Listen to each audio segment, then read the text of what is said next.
Bullshit.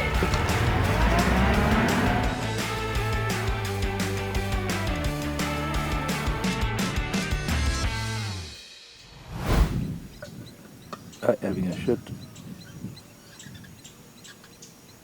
Morning business.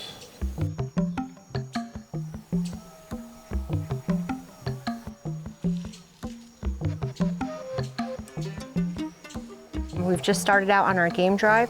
We've only got 2 days left here on the Delta, so we're going to maximize our time and try to see as much Delta wildlife as we can today. That's the saddlebill. It looks like a little saddle on his bill. Did you hear about the saddlebill stork that went to the bar? What? He ordered a drink. Bartender says, "What do you want me to do with it?" He said, "Just put it on my bill." No, come on, Tina. Here's your elephant and your lion. For this guy, the size, and then you're looking at the 3 lobes. Cats have 3 lobes at the back pad. The male lion is between 12 and 15 centimeters wide. This is definitely a male lion. We have 2 lions here, it's a male and a female. He found a scent, picked up that the female is almost up to getting to heat, and he is showing his interest.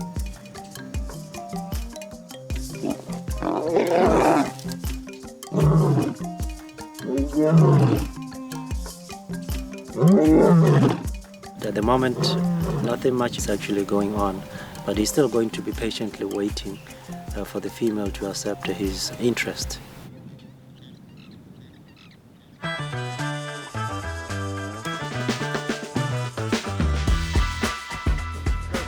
I think they're going straight that way towards the water.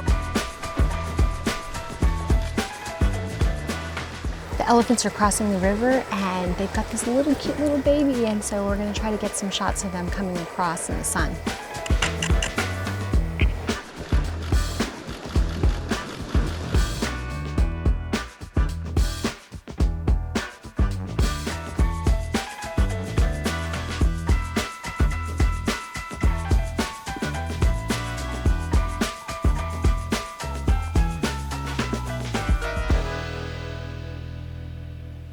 This is a seasonal floodplain, which is at the moment very dry. There's a line under this tree. That's how far the water can go on the high floods. We're going into winter and it's blazing hot, and we've had like really hot winds blowing through camp this afternoon. My wish of all wishes is that it would rain. What's happening now is there's an El Nino cycle. Eastern Africa currently is going through very big floods, and Southern Africa is going through a drought. Here on the Delta, there is water that falls as rain far away in the Angolan highlands. But most of Botswana is very dry, including my home reserve in the Tuli Block. We have to make sure the animals there have enough water to make it through this drought.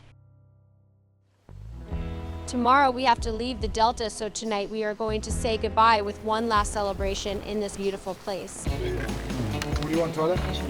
Ooh, Delta bitches!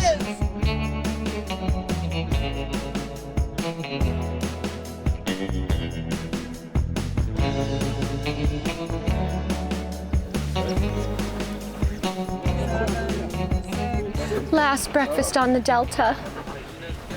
It's been incredible. Really, really, really gonna miss it. But we're looking forward to coming back. We always do.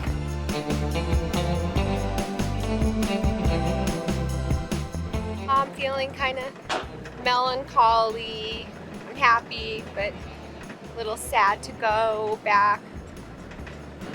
Well, I'm not totally sad because we're going back to the lodge, so we're not leaving Botswana, but we're leaving our campsite and the people we met.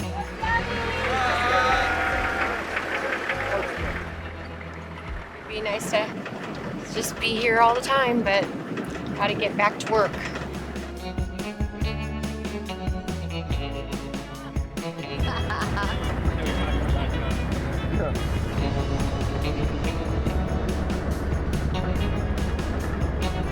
back where we started on the airstrip, getting ready to take off. Get in there, get in, Hendrix. I don't ever want to hear you guys talking to me like that again. You do it again, you're gonna have to do 5 more minutes. 4, 3, 2, 1. Yeah, boy. Yeah. You should probably put your stuff on.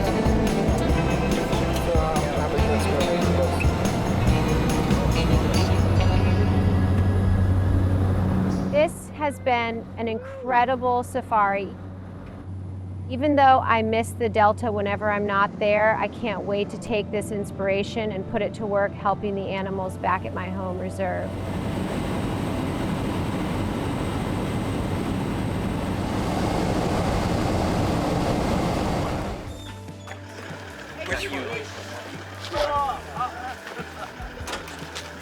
Hi, James. How are you? Chris has a bag in there. He's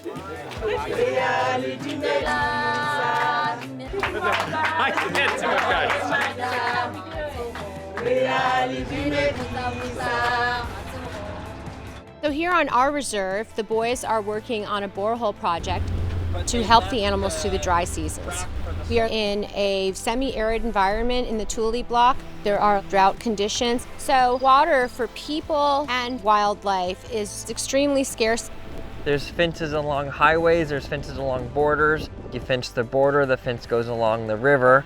So wildlife can't migrate as freely, and they don't get access to the same water that they used to.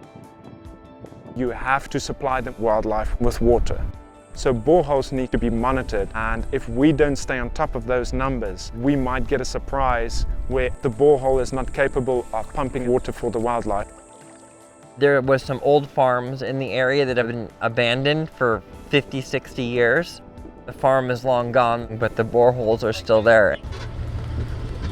So we were asked to go and see how much water is still in those holes. And this is a sounder, except this doesn't make any sound. It's just got this very faint light. We drop a sounder down there. It's a weight with a little sensor on a wire that we drop down the hole until it hits the water, and then the light turns on. And then we drop it all the way down until we get slack in the wire, and then measure the bottom of the hole. And then we figure out the column, how much water is in that tube. And that'll change. We'll have to come back and do a pump test on that and pump water out of it and see how fast it recovers. And then we'll know how much load we can put on them. But this is just to get an idea of which ones we can do that test on.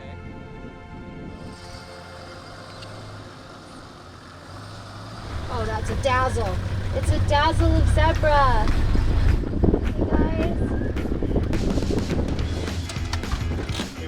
If it's a real good, gusher, you could name it Tina's Gusher. And if it's as dry as a bone, we could call it Tyler's Dry Bone.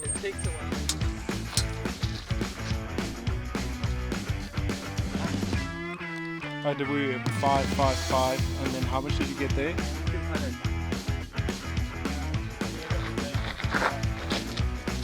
The biggest challenges for the boreholes is getting to them.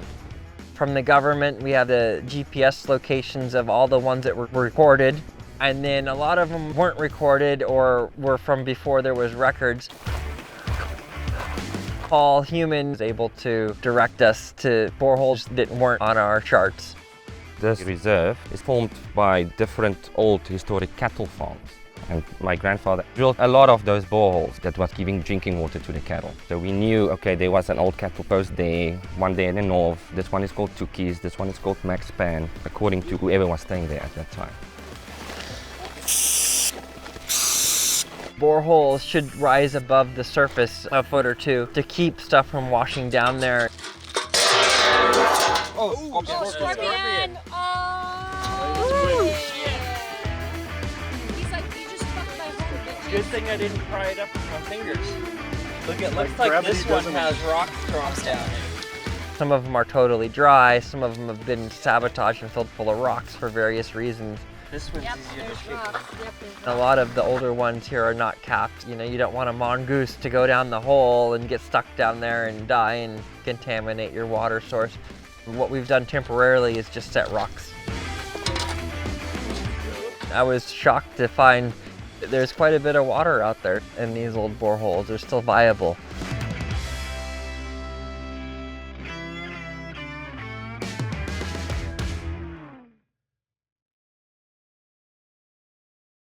Keep your feet up and row.